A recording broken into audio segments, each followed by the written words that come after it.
आज बताते हैं आपको भाजपा के बनने की कहानी, यानी भारतीय जनता पार्टी के सफर की कहानी। कैसे भाजपा बनी, कैसे कैसे सफर तय करके आज भाजपा को जो आप देख पा रहे हैं वहां तक कैसे पहुंची, इस वीडियो में हम उसी के बारे में बात करेंगे। नमस्कार, मैं हूं सचिन चतुर्वेदी और आप मुझे देख रहे हैं बुंदेलखंड न्यूज पर। अपनी स्थापना के 42 साल के सफर में भारतीय जनता पार्टी आज राजनीति के सर्वोच्च शिखर पर है। भाजपा की स्थापना 6 अप्रैल 1980 को हुई थी। भाजपा आज राष्ट्रवादी दल के रूप में पूरे भारत में अपनी अलग पहचान बना चुकी है। देश के लोगों ने भाजपा पर भरोसा कर अंत्योदय के संकल्प को पूरा करने की ताकत प्रदान की है। भाजपा का वर्तमान में अब तक का सर्वश्रेष्ठ दौर चल रहा है। श्री राम जन्मभूमि मंदिर आंदोलन को राजनीतिक समर्थन देने के साथ ही भाजपा का स्वर्णिम भविष्य दिखाई देने लगा था। 1984 में मात्र 2 सीटों वाली भारतीय जनता पार्टी के ग्राफ में लगातार वृद्धि ही होती रही है। इस विकास यात्रा में पूर्व प्रधानमंत्री और भारत रत्न स्वर्गीय अटल बिहारी वाजपेयी और 90 के दशक की ऐतिहासिक रथ यात्रा के महानायक लाल कृष्ण आडवाणी का योगदान कोई नहीं भूल सकता। कम से कम भाजपाई तो बिल्कुल नहीं। आज 17 राज्यों में भाजपा की अपनी अथवा अपने सहयोगियों के साथ सरकारें हैं, यानी केंद्र के साथ साथ देश का 44% भूभाग भाजपा शासित है। 1984 में 2 सीटों से अपना सफर शुरू करने वाली पार्टी भाजपा को 1989 में 85 सीटों पर जीत मिली थी और उसने वीपी सिंह के नेतृत्व में नेशनल फ्रंट की सरकार को बाहर से समर्थन दिया था। राजनीतिक उथल पुथल के बीच भाजपा ने समर्थन वापस लिया और उसके बाद 1991 में भाजपा को 120 सीटों पर विजय हासिल हुई। 1996 में 165 सीटों के साथ भाजपा सबसे बड़े दल के रूप में उभर कर सामने आई और अटल बिहारी वाजपेयी के नेतृत्व में सरकार बनी, तो लेकिन वह मात्र 13 दिन में ही गिर गई। 1998 में भाजपा को इस बार बढ़कर सीटें मिली। भाजपा ने 182 सीटों पर जीत हासिल की और अटल बिहारी वाजपेयी एनडीए की सरकार बनाकर प्रधानमंत्री बने, लेकिन वह सरकार भी केवल 13 माह में गिर गई। 1999 में एक बार फिर भाजपा को 182 सीटें मिली और एनडीए ने कुल 303 सीटों पर जीत हासिल की। इस बार वाजपेयी जी एक बार फिर से देश के प्रधानमंत्री बने और सरकार ने इस बार अपना कार्यकाल पूरा किया। उसके बाद 2004 में भाजपा इंडिया शाइनिंग के नारे के साथ मैदान में उतरी, जो पूरी तरीके से फ्लॉप साबित हुआ और एनडीए को अप्रत्याशित पराजय का सामना करना पड़ा। भाजपा को इस चुनाव में केवल 136 सीटों पर ही सफलता मिल सकी, जो पिछले चुनाव की तुलना में काफी कम थी।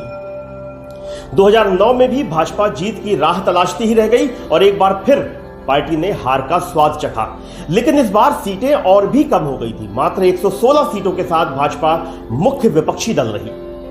लेकिन असल मोड़ आया 2014 में, जब भाजपा के तत्कालीन राष्ट्रीय अध्यक्ष राजनाथ सिंह ने गुजरात के मुख्यमंत्री नरेंद्र मोदी को प्रधानमंत्री पद का उम्मीदवार घोषित किया और 2014 का लोकसभा चुनाव भाजपा ने नरेंद्र मोदी के नेतृत्व में लड़ा और इस चुनाव में देश के लोगों ने मोदी की आंधी देखी। आम जनमानस में भाजपा नहीं बल्कि नरेंद्र मोदी छाए हुए थे।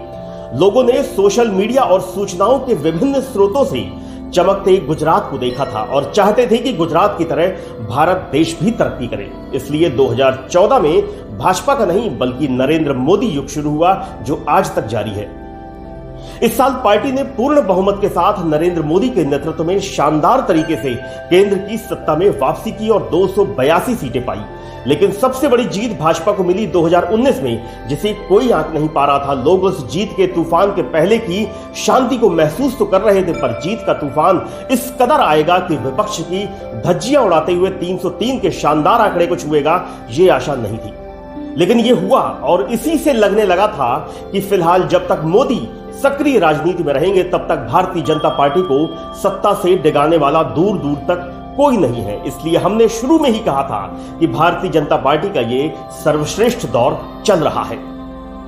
इस समय प्रधानमंत्री नरेंद्र मोदी की लोकप्रियता चरम पर है। भाजपा शासित कई राज्यों के मुख्यमंत्रियों की लोकप्रियता भी काफी बढ़ी है।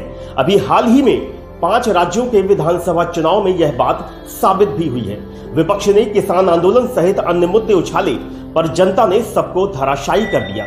प्रधानमंत्री मोदी के नेतृत्व में भाजपा देश की जनता से किए वादों को प्राथमिकता के साथ पूरा कर रही है। यदि यही नहीं, जिन आकांक्षाओं के साथ हिंदू समाज भाजपा को समर्थन दे रहा है, पार्टी धीरे धीरे उनको पूरा करने की दिशा में भी बढ़ रही है। श्री राम जन्मभूमि आंदोलन के साथ शुरू हुई यात्रा का प्रतिफल दिखने लगा है। सुप्रीम कोर्ट के ऐतिहासिक निर्णय के बाद अब अयोध्या में भव्य मंदिर का निर्माण शुरू हो चुका है। काशी विश्वनाथ धाम भी अपने प्राचीन वैभव को पुनः प्राप्त कर रहा है। जम्मू कश्मीर से अनुच्छेद 370 को हटाकर आतंकवाद के शिकार हुए कश्मीरी पंडितों के पुनर्वास के प्रयास तेज किए गए हैं। भाजपा के संकल्प और प्रधानमंत्री नरेंद्र मोदी के कार्यकाल में देश की सीमाएं सुरक्षित हैं, ऐसा सिर्फ हम ही नहीं कह रहे, बल्कि समय समय पर हुए सर्वे में देश के आम आदमी बता चुके हैं। राज्यसभा के इतिहास में 32 वर्ष बाद किसी दल की सदस्य संख्या 101 हो गई है। एक समय था जब भाजपा को सरकार में रहते हुए भी अपने विधेयकों को पारित कराने के लिए विपक्ष का मुंह ताकना पड़ता था। प्रधानमंत्री नरेंद्र मोदी सबसे लंबे समय तक सेवा देने वाले गैर कांग्रेसी प्रधानमंत्री भी बनने जा रहे हैं। 31 मई 2022 को भाजपा का वर्तमान कार्यकाल स्वतंत्रता के बाद गैर कांग्रेस सरकार के रूप में सबसे लंबा कार्यकाल बन जाएगा। यह भाजपा की विकास यात्रा में एक सुनहरा पल होगा। दूरदर्शी राजनेता के रूप में प्रधानमंत्री मोदी के आने के बाद भाजपा का इतिहास कुछ अलग हो गया है। केंद्र में भले ही एनडीए का शासन हो, लेकिन संख्या बल के आधार पर भाजपा अकेले ही शासन करने में सक्षम है। 2014 में भाजपा को 282 सीटें मिली थी। 2019 में यह संख्या बढ़कर 303 हो गई। यह प्रधानमंत्री मोदी की करिश्माई नेतृत्व है, जिसके कारण भाजपा रोज नए कीर्तिमान बनाती जा रही है। आज भाजपा हर जगह मुख्य मुकाबले में है, चाहे वह नगर निकाय के चुनाव हो या फिर विधानसभा अथवा लोकसभा के। प्रधानमंत्री मोदी के नेतृत्व में के समक्ष विपक्ष के लगातार धराशायी होने के कई कारण हैं। आज जन कल्याणकारी योजनाओं का लाभ सीधे जनता को मिल रहा है। उज्ज्वला योजना, आवास योजना, शौचालय, हर घर नल, आयुष्मान भारत सहित तमाम योजनाओं ने जन सामान्य के जीवन को सकारात्मक रूप से छुआ है।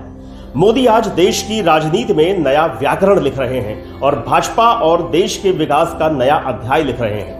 एक समय था जब भाजपा को केवल शहरी और व्यापारियों की पार्टी माना जाता था, लेकिन अब ये सारे मिथक पूरी तरह से टूट चुके हैं। इस विकास यात्रा के विभिन्न कालखंड में भाजपा को कई बार संकटों का सामना भी करना पड़ा है। लाल कृष्ण आडवाणी के नेतृत्व में राम रथ यात्रा इसकी गवाह है। बिहार के तत्कालीन मुख्यमंत्री लालू प्रसाद यादव ने आडवाणी की गिरफ्तारी का आदेश जारी किया था और रथ यात्रा रोकनी पड़ गई थी। इसी प्रकार 6 दिसंबर को अयोध्या कांड के बाद केंद्र की सरकार ने उत्तर प्रदेश सहित अन्य राज्यों की भाजपा सरकारों को बर्खास्त कर दिया था।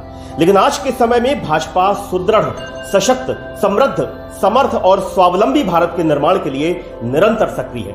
मोदी के नेतृत्व में भाजपा पंडित दीनदयाल उपाध्याय के सपनों को धरातल में उतारने में दिन रात एक कर रही है।